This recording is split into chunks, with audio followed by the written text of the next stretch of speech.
सुबह का समय था। आसमान में हल्की सुनहरी आभा फैल रही थी। बगीचे की पत्तियों पर ओस की बूंदें ऐसे चमक रही थीं जैसे किसी ने छोटे छोटे हीरे बिखेर दिए हों।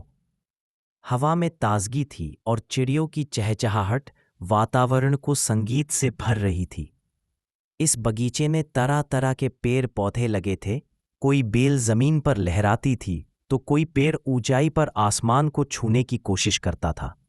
उन सब में सबसे विशाल था आम का पेड़।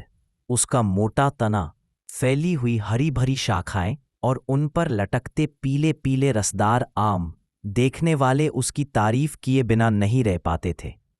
गर्मी की दोपहर में लोग दूर दूर से आते और उसकी ठंडी छांव में बैठकर आराम करते। बच्चे उसकी डालियों पर झूले डालते और हंसी खुशी के गीत गाते। सचमुच आम का पेड़ सबका प्रिय था।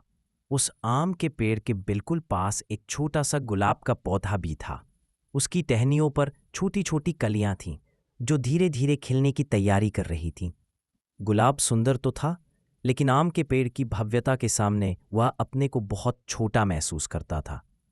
एक दिन जब लोग आम की छांव में बैठकर फल खा रहे थे और बच्चे पेड़ के इर्द गिर्द खेल रहे थे, तब गुलाब की एक कली झुकी हुई थी। उसका चेहरा उदासी से भरा था। उसने मन ही मन सोचा, सब लोग आम के पेड़ की तारीफ करते हैं, उसकी छांव में बैठते हैं, उसके मीठे फल खाते हैं, उसकी छवि देखकर खुश होते हैं, और मेरी कोई कद्र ही नहीं। शायद मैं यहाँ बेकार हूँ, कोई मुझे देखता तक नहीं। उसके मन की यह पीड़ा इतनी गहरी थी कि उसकी पंखुड़ियां भी मुरझाई सी लग रही थीं।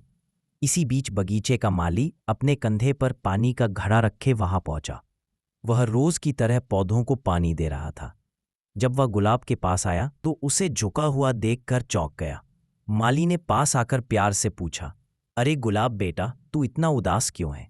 तेरे ऊपर तो सूरज की सुनहरी किरणें पड़ रही हैं, तेरी पंखुड़ियां लाल लाल चमक रही हैं, फिर भी तेरा चेहरा इतना झुका हुआ क्यों है?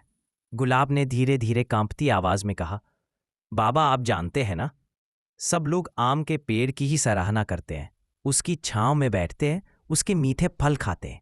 वह बड़ा है, उपयोगी है, मैं तो छोटा सा हूं, मेरी कोई अहमियत नहीं समझता, कोई मेरी ओर देखता तक नहीं।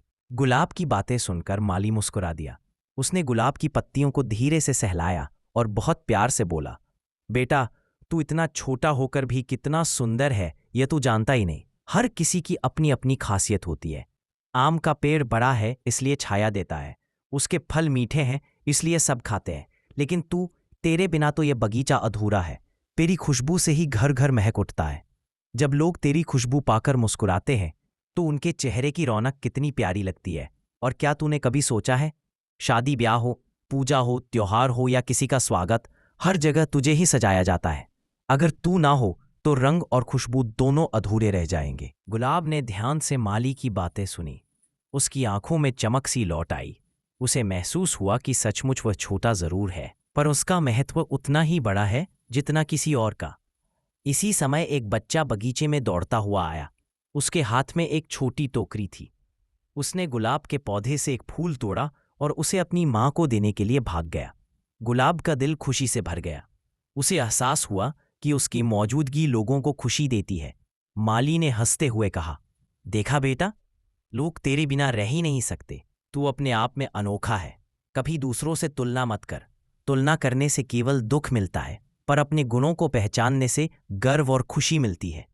गुलाब अब मुस्कुरा रहा था। उसकी कलियां खिलने लगी। हवा में उसकी खुशबू फैल गई और पूरा बगीचा महक उठा। पास ही बैठे लोग भी उस सुगंध से आनंदित हो उठे। उस दिन गुलाब ने एक गहरी सीख पाई, दूसरों से जलने की बजाय अपने गुणों को पहचानना और उन्हें संवारना ही सच्ची खूबसूरती है।